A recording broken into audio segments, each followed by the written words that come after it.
Hello, my name is Leslie Hoffman, and we're at my 460 square foot apartment on the Upper East Side of Manhattan. Leslie is an executive for a nonprofit organization.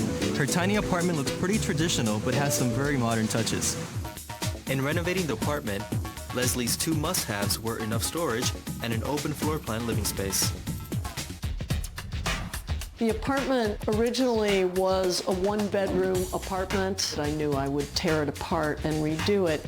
But I have a degree in architecture and also happen to be a lifelong sailor. So understanding a little bit about how to plan in tight space is something that kind of came naturally. In the living room, Leslie added a 3-foot by 6-foot space to use as her guest room.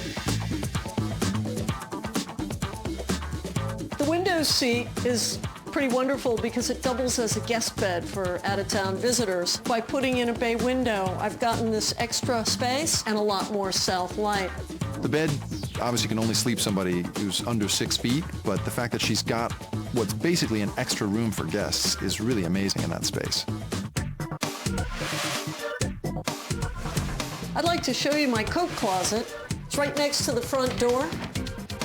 Chance for guests to hang up their clothes. And what you'll see is that if I walk around into my walk-in closet is that there's no back on the hall closet. Saved about 6 inches and gives me just that much more space in the rest of the closet.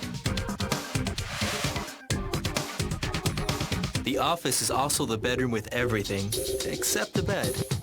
This is a piece of furniture that I had custom made. It incorporates a drop-down desk, which is great, place to work, place to store things, obviously, not the neatest. But also, it's a full dresser. Sometimes when people visit me in this place, I kind of try to fool them. I say, where do you think my bed is? They look around. Well, the funny thing is, it's up in the ceiling. On a little electric rocker switch, I'm able to drop my bed down onto the top of this piece of furniture. Creates a really nice stable platform once it's down. That's crazy. I've never seen that successfully done before. In fact, I tried to do it and I gave up because I thought it was impossible. Desk chair works just fine as a desk chair, and the neat thing is it flips into a ladder, and this is the way I'm going to get up into my bed. And the great thing about this bed is you really don't have to make it to put it away. Marble, glass, and tile give the tiny bathroom a luxurious feel. So this is the epitome of a very small bathroom that I really tried to pack an enormous amount into. I have a large working surface, place to store things on the countertop. The tub enclosure opens right up, lets you take a deep soak and not feel too penned in. I was a little concerned at the price, and then I realized such a small space, can afford it.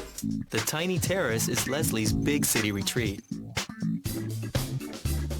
75 square feet of terrace goes a long way. I made the door bigger as a way to let the light in to the apartment and also to kind of make the space feel bigger.